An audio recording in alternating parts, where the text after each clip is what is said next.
Hi అండి అందరికీ. సంక్రాంతి వచ్చేస్తుంది కదా! ఈ సంక్రాంతికి ఈ పప్పు చెక్కలు తప్పకుండా ట్రై చేయండి. సింపుల్‌గా ఎలా చేసుకోవాలో చూపిస్తాను.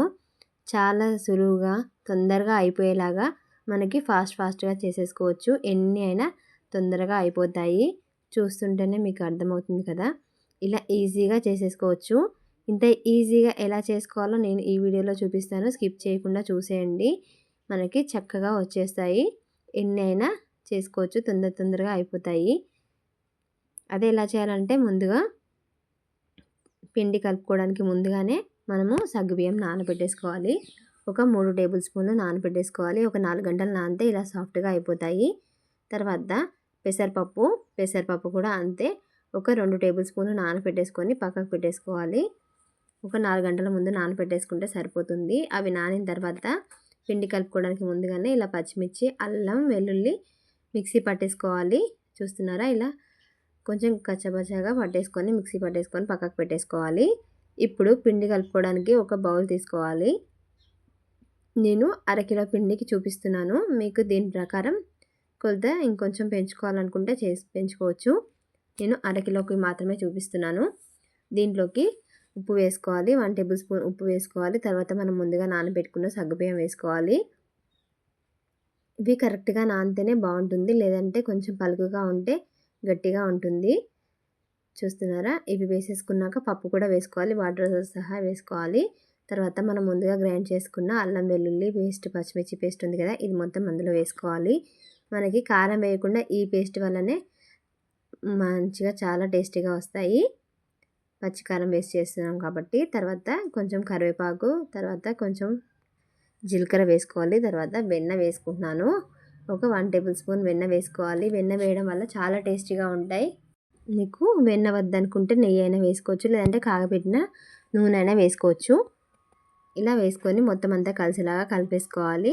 తర్వాత ఇందులోకి వేడి నీళ్ళు వేసుకుంటే మనకి చక్కగా క్రిస్పీగా వస్తాయి. కొంచెం వాటర్ని హీట్ చేసేసుకోవాలి. వేడి నీళ్ళు పోసుకుంటూ కలుపుకోవాలి. చూస్తున్నారా? ఇలా వేడి నీళ్ళు పోసుకొని కలుపుకుంటే మనకి క్రంచీగా వస్తాయి. నార్మల్ నీళ్ళు పోసే కంటే వేడి నీళ్ళు పోసుకొని కలుపుకోండి. తర్వాత ఇలా పిండి అంతా సాఫ్ట్‌గా అయ్యేంత వరకు కలుపుకోవాలి. చూస్తున్నారా?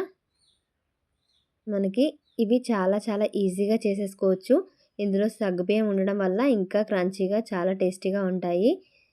ఇలా మనం పిండి ముద్దలు చేసుకునేటప్పుడు కొంచెం అంత ఆయిల్ చేతికి అప్లై చేసుకొని చిన్నగా చేసేసుకోవాలి.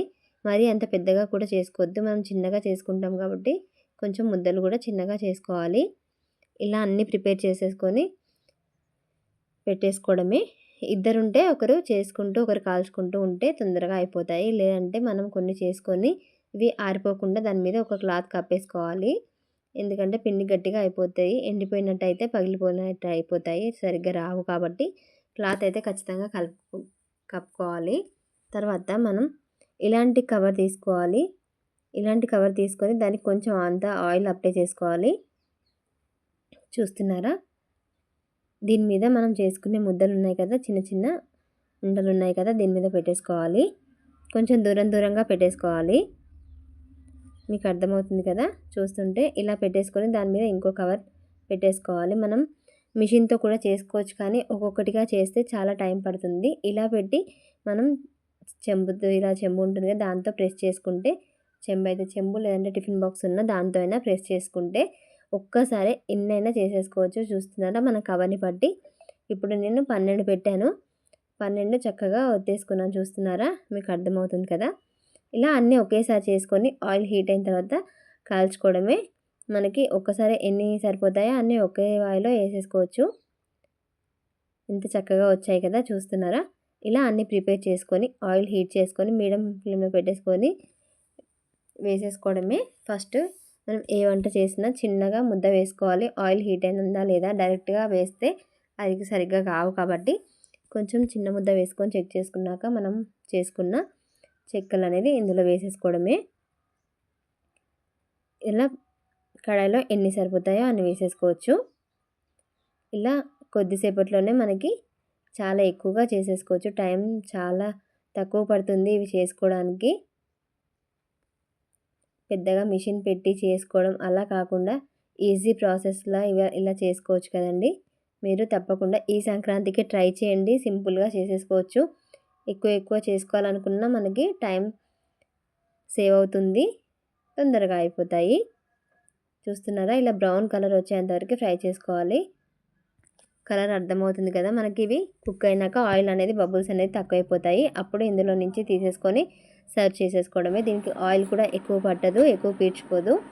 చూస్తున్నారా ఎంత కలర్ఫుల్గా ఉన్నాయో? అంతే క్రంచీగా కూడా ఉన్నాయి. మీకు అర్థమవుతుంది కదా చూస్తుంటేనే. ఒకటి చించి చూపిస్తున్నాను చూడండి ఎంత క్రంచీగా ఉందో. చాలా చాలా టేస్టీగా ఉంటాయి. ఈ సంక్రాంతికి తప్పకుండా ట్రై చేయండి. ఎలా వచ్చాయో కామెంట్ చేయండి ఫ్రెండ్స్. ఇలాంటి రెసిపీస్ కోసం మన ఛానల్ని సబ్స్క్రైబ్ చేసుకోండి. Thanks for watching. Bye bye.